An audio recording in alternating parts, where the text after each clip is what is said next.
Only Boost Mobile. Boost Mobile? We'll give you a free year of service. Free year? When you buy a new 5G phone. New 5G phone? Enough. But I'm your hype man. When you purchase an eligible device, you get $25 off every month for 12 months with credits totaling 1 year of free service. Taxes extra for the device and service plan. Online only.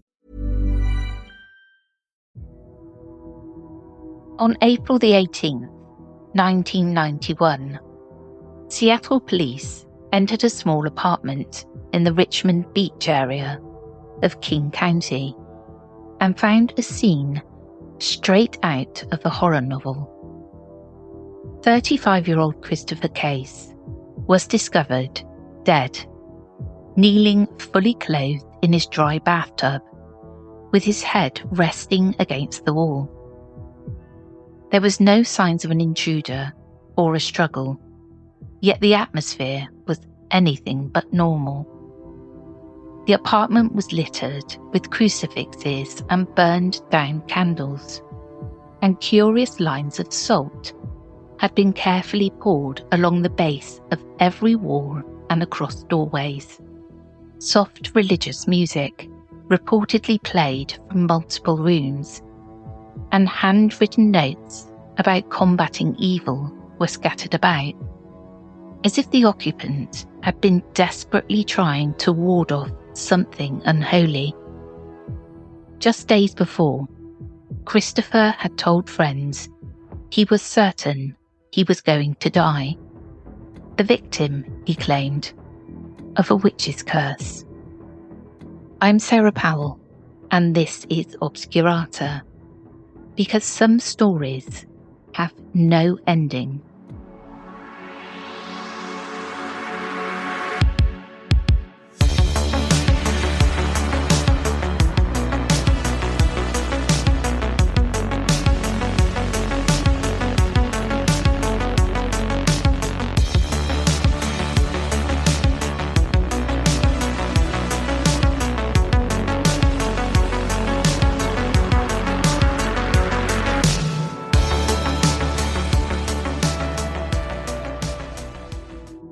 The bizarre and tragic death of Christopher Case has since become an urban legend.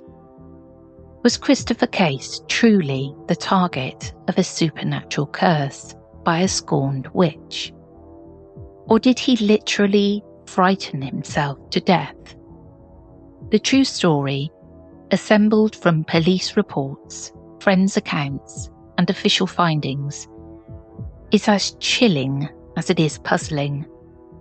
Here is an immersive look at the final week of Christopher Case's life, a timeline of terror leading to his mysterious end, and the competing theories that attempt to explain it.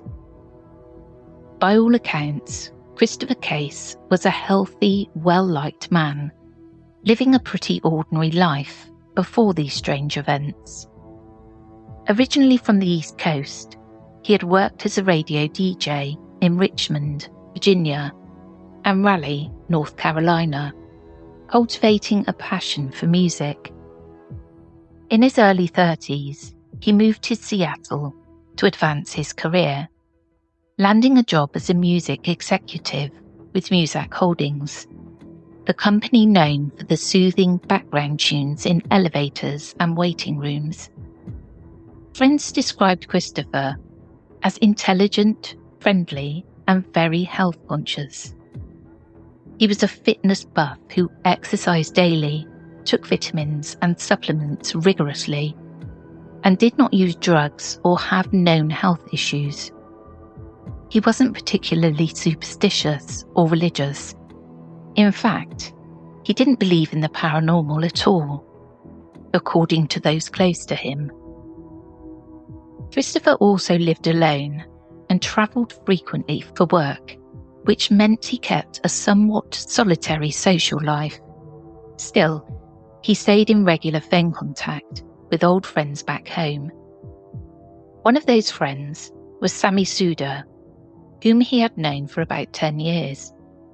Sammy was a teacher and self-described psychic in North Carolina, and Christopher often phoned her to chat or seek advice.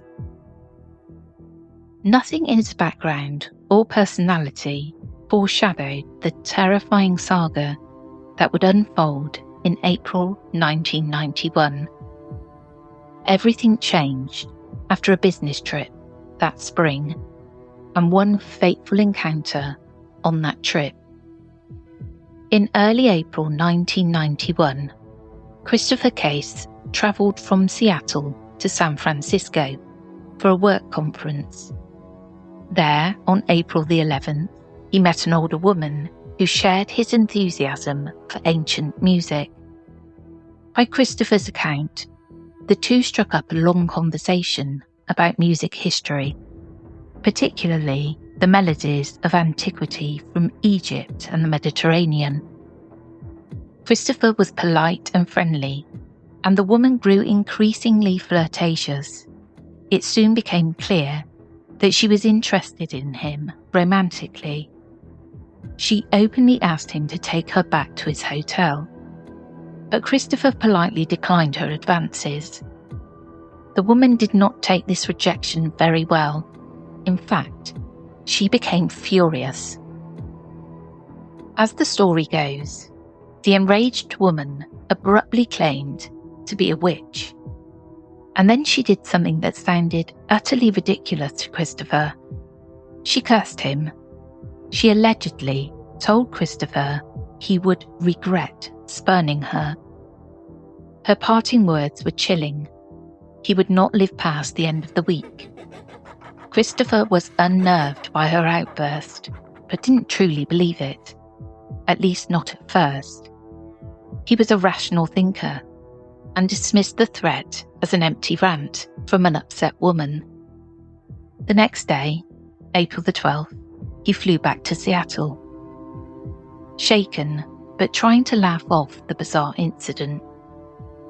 He even recounted the story to his friend Sammy, noting how absurd it was. Sammy agreed it was nothing but a strange anecdote. For a few days, life went on normally.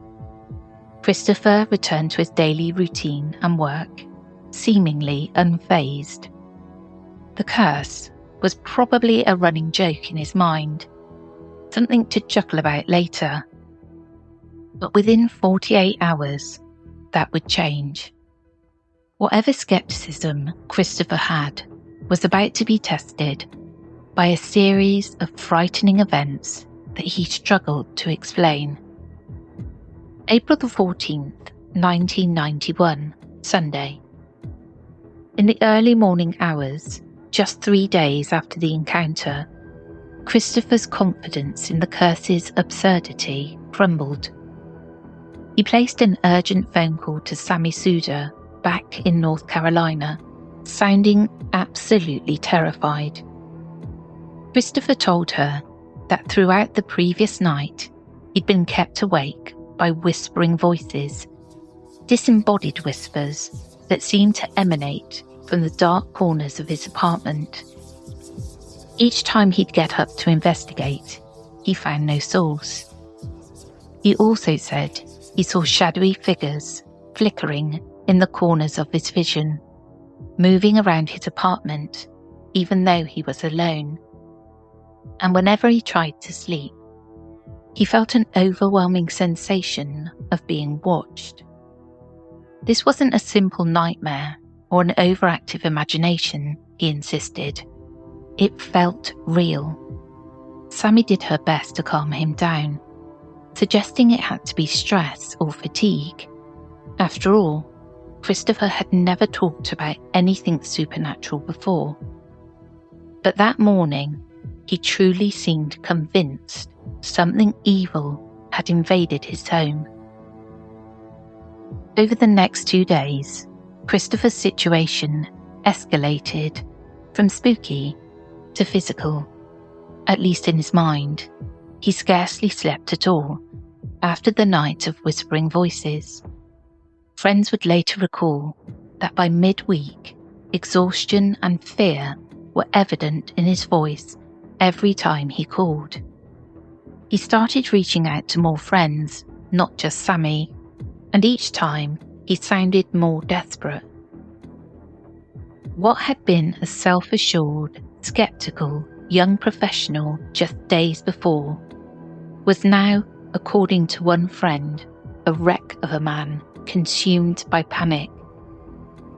April the 16th, 1991, Tuesday.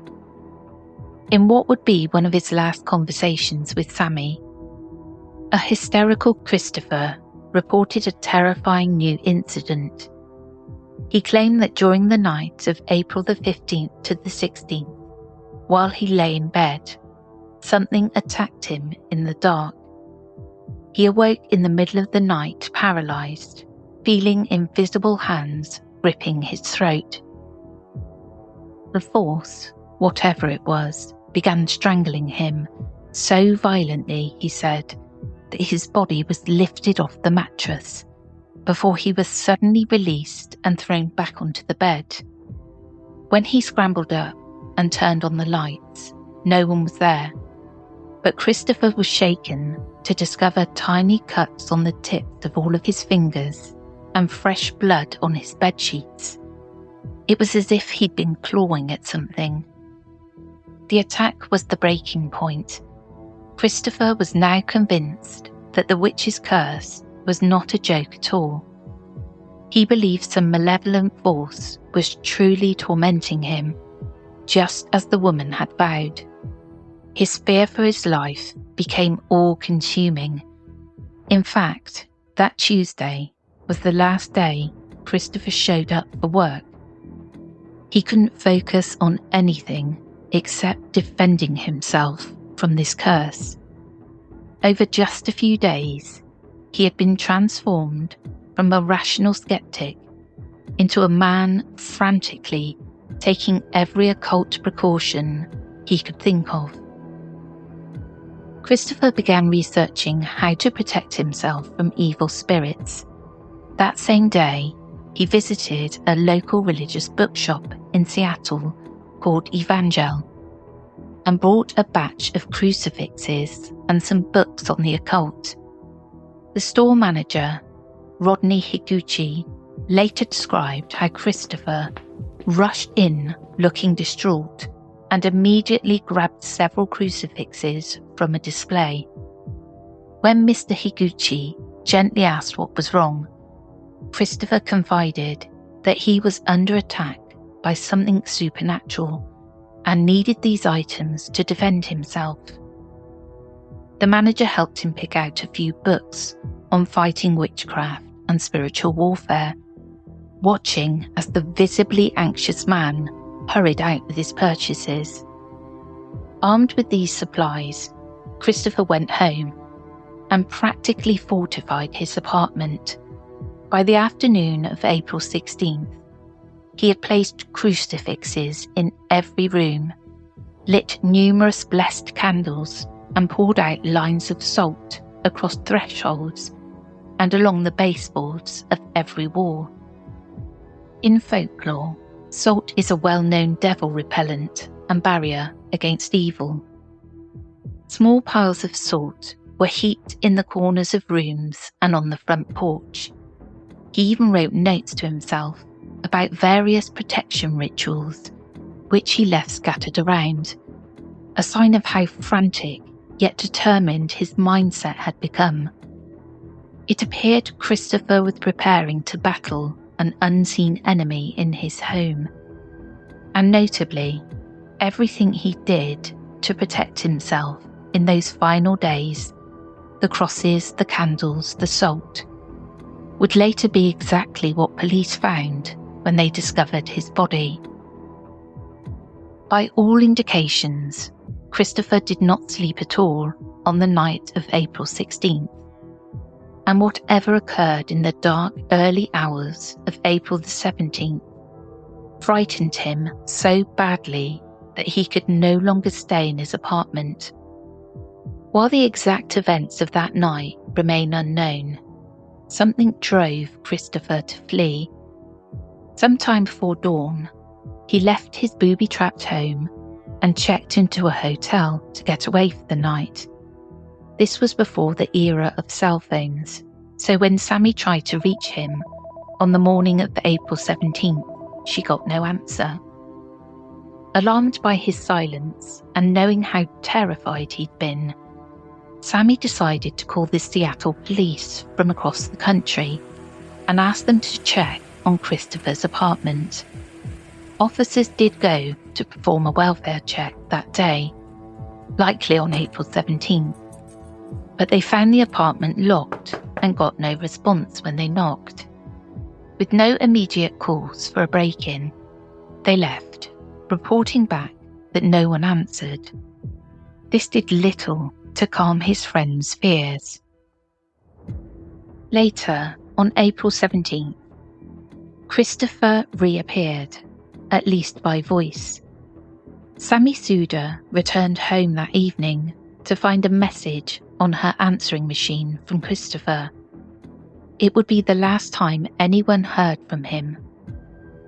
Strangely, in this recording, Christopher sounded calm but resigned, a stark contrast to the panic of previous calls. In a flat, drained tone, he explained to Sammy that they had almost gotten him the night before, but he had survived, barely. He expressed a belief that this would be his final night on Earth, essentially saying goodbye. It was as if he had accepted the battle was already lost. This message sent chills through Sammy. Hearing her friend speak so calmly about his own impending death was deeply disturbing. She knew Christopher had been extremely scared, but now he sounded oddly at peace with whatever fate awaited him. Christopher's day wasn't yet over, however. In his remaining hours on April 17th, he was reportedly still trying to seek help and protection. He visited a Catholic priest that afternoon, perhaps hoping for spiritual intervention or an exorcism of some kind. After that, he returned once more to the religious bookstore. Manager Rodney Higuchi later noted that Christopher looked utterly exhausted and desperate on this second visit. Christopher pleaded for any last tips on keeping evil at bay. Higuchi did what he could to advise him. One can only imagine this weary, haunted man clutching his new crucifixes and books, eyes bloodshot from lack of sleep, asking how to stop an invisible curse. Sometime that night, Christopher Case died alone in his apartment, exactly 1 week after the curse was pronounced. He had seemingly predicted it.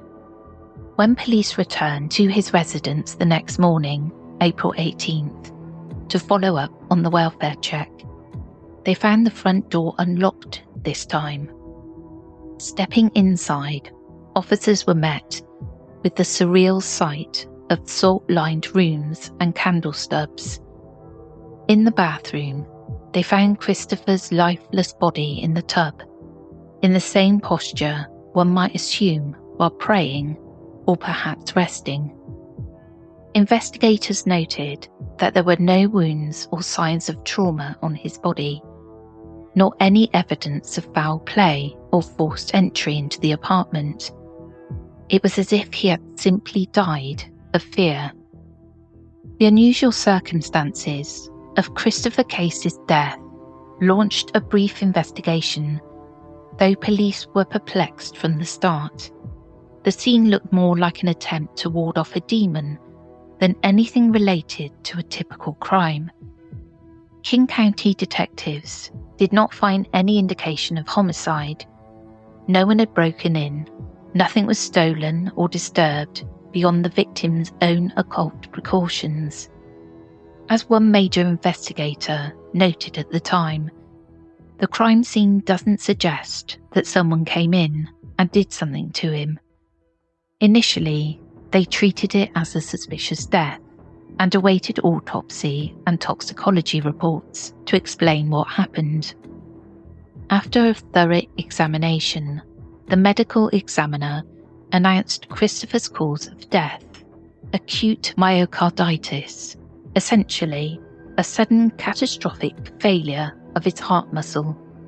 Myocarditis is an inflammation of the heart, often caused by a viral infection, that can lead to heart rhythm disturbances and cardiac arrest. In Christopher's case, the condition struck quickly and proved fatal. Even though he was young and outwardly healthy, the coroner found no poisons or drugs in his system and no injuries, just a heart that inexplicably stopped beating properly. The police concluded that Christopher had died of natural causes, albeit unusual ones for a 35-year-old. There was no sign of a crime, no sign of violence, robbery or foul play, an investigator told the Seattle Times later. The witch's curse, in official terms, had no tangible evidence to support it. To those who knew Christopher, the medical finding was both a relief and a mystery. On one hand, it meant there was some medical explanation. He hadn't been literally choked to death by a ghost. On the other hand, myocarditis raised more questions. How did a super fit man, who never mentioned feeling ill, end up with an inflamed heart? The condition can sometimes develop silently, but often there are warning signs, like flu-like symptoms or chest pains, in the days prior. Christopher had mentioned none of these typical symptoms to any friend. Instead, all he spoke of were paranormal experiences and an all-consuming fear. The timing was also uncanny. As one friend pointed out, Christopher predicted his own death to the very day. It's hard to ignore how perfectly it aligned with the witch's fatal prophecy.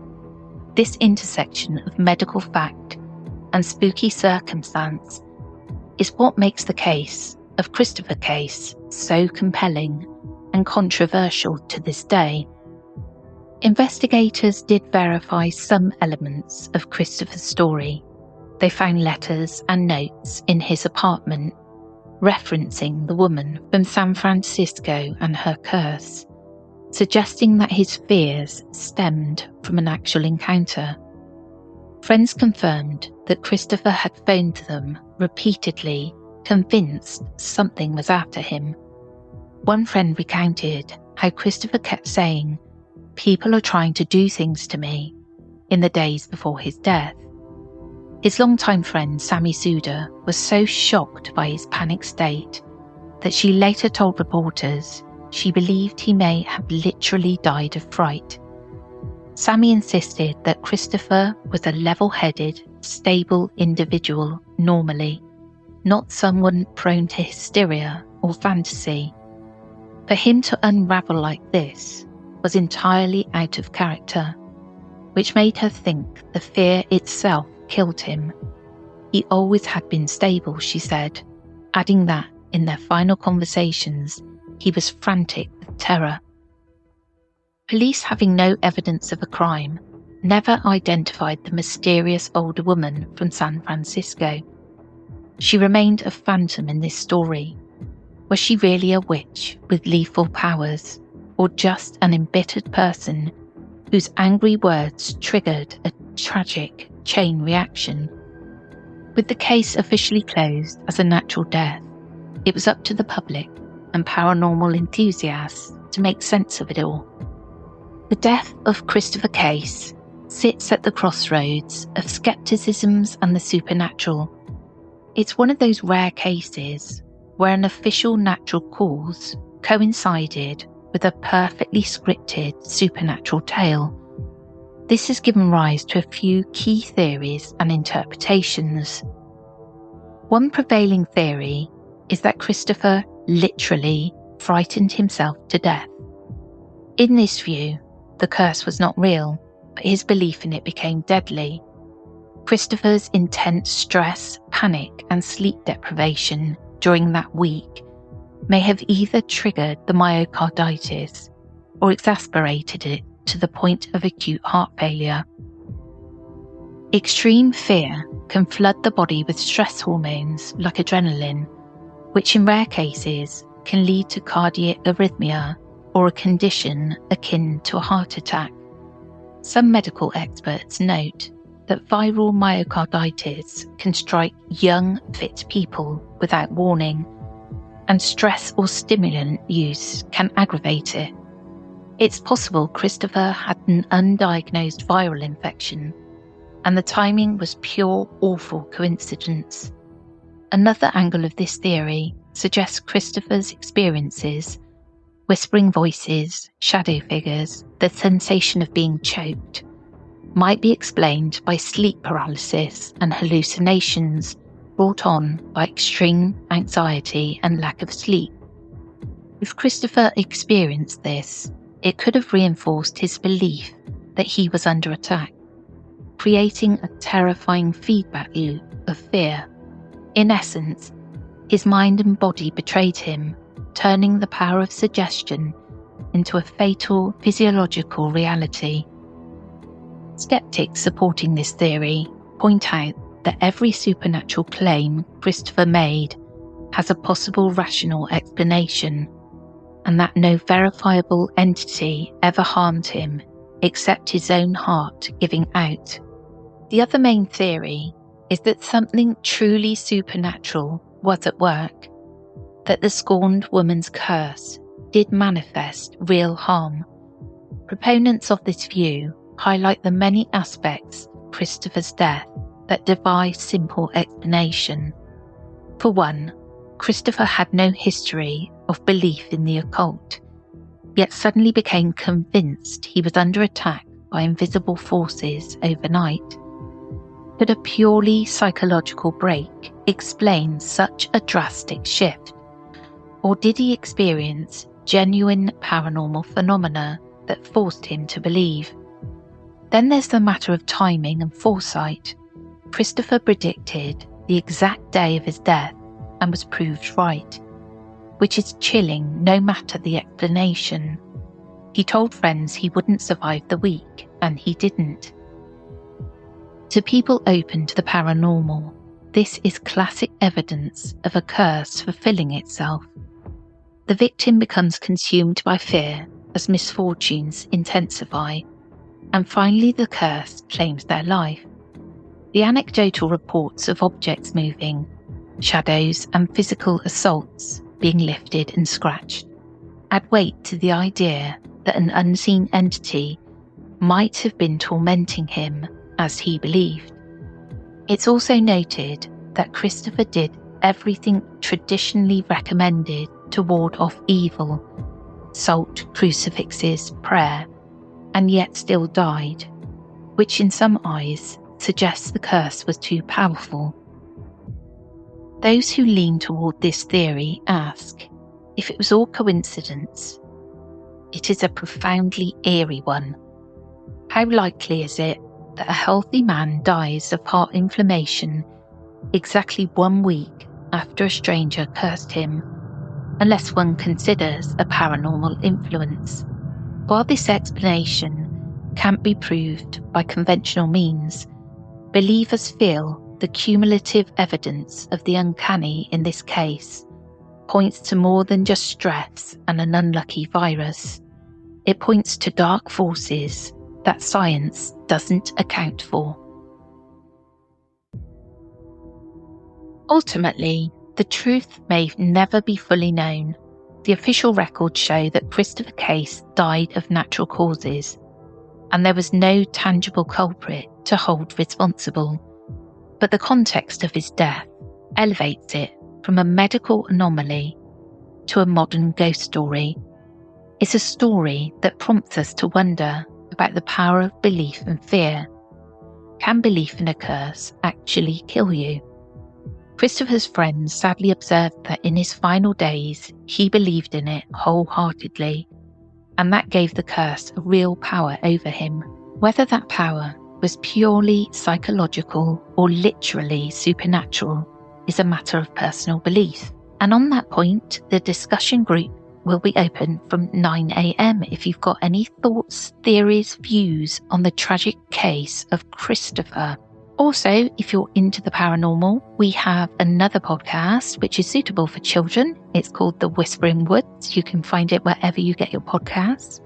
A big thank you to Rog for fact-checking and reading through. And I've actually got a couple of reviews to read. The first one is from Happy 1974. Already loving this podcast. Sarah has such a wonderful way of delivering the stories. Can't wait for more. Came over from WW, The Whispering Woods. Thank you so much, Happy 1974. And we've also got another one. This is from Dingbat86. She's done it again.